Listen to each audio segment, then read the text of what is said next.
अब आप ये देखिए कि आज प्रधानमंत्री मोदी ने अपने अपमान को लेकर देश के लोगों से क्या कहा है। आज प्रधानमंत्री मोदी ने कुछ ऐसा कहा है जो आप सबको जरूर सुनना चाहिए।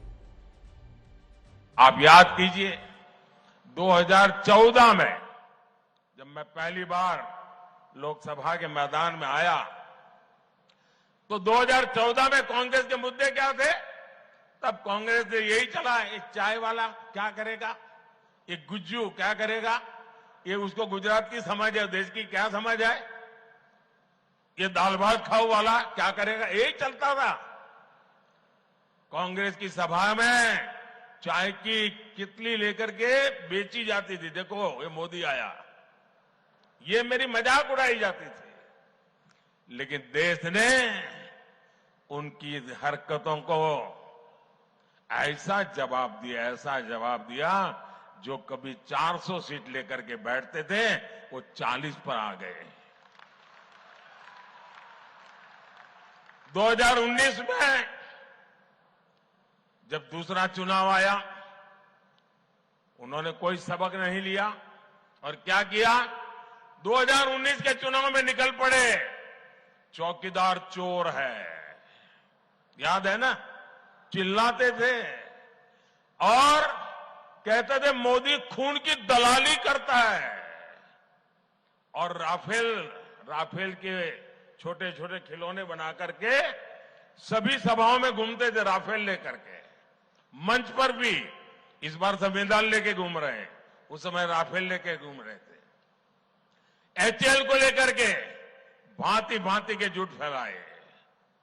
जनता ने फिर एक बार उनकी स्थिति ऐसा पैदा कर दी कि वो अधिकृत रूप से विपक्ष भी नहीं बन पाए। कांग्रेस के शहजादे ने गर्व के साथ पूरे मोदी समाज को, पूरे ओबीसी समाज को चोर कह दिया। मोदी क्योंकि गुजरात से है, इसलिए पूरे देश में गुजरातियों के विरुद्ध नफरत फैलाने की एक भी मौका नहीं छोड़ा जा रहा है। ये नहीं रुके, इन्होंने मेरे माता पिता पर भी भला बुरा कहने में पीछे नहीं रहे। आज प्रधानमंत्री मोदी ने जो बात कही है, जो अभी आपने सुनी, असल में उनका ये संदेश आज वोटर्स के लिए नहीं है, ये संदेश उनके फैंस के लिए है। क्योंकि इस देश में प्रधानमंत्री मोदी के फैंस की संख्या बहुत है, करोड़ों में उनके फैंस हैं जो उन्हें फॉलो करते हैं। और आज प्रधानमंत्री मोदी उन्हें इमोशनल करने की कोशिश कर रहे हैं, क्योंकि वो जानते हैं कि ये जो करोड़ों फैन हैं उनके, वो भावनात्मक रूप से प्रधानमंत्री मोदी के साथ जुड़े हुए हैं। और प्रधानमंत्री मोदी को ये बात अच्छी तरह पता है, हर बार ये साबित होता है कि अगर कोई प्रधानमंत्री मोदी का अपमान करता है तो उनके ये करोड़ों चाहने वाले लोग जो हैं ये बहुत आहत हो जाते हैं, ये क्रोधित हो जाते हैं और उसके बाद ये प्रधानमंत्री मोदी के पीछे आकर खड़े हो जाते हैं। तो आज प्रधानमंत्री मोदी ने वही बात कही है जो वो पहले कहते थे कि उनका अपमान हो रहा है। अपमान क्यों हो रहा है? इसलिए क्योंकि वो गरीबी से संघर्ष करके यहां तक पहुंचे हैं। दूसरी बात, प्रधानमंत्री मोदी खुद ओबीसी हैं और वो जानते हैं कि ओबीसी वर्ग देश का पिछड़ा वर्ग और देश के गरीब, वो प्रधानमंत्री मोदी के साथ अपने आप को जोड़कर देखते हैं, क्योंकि उनका संघर्ष और प्रधानमंत्री मोदी का संघर्ष एक जैसा रहा है। और सबसे बड़ी बात, जो लोग संविधान का मुद्दा इस समय उठा रहे हैं, जैसे राहुल गांधी अब लगातार जब चुनावी सभाओं में जाते हैं तो संविधान की कॉपी लेकर जाते हैं।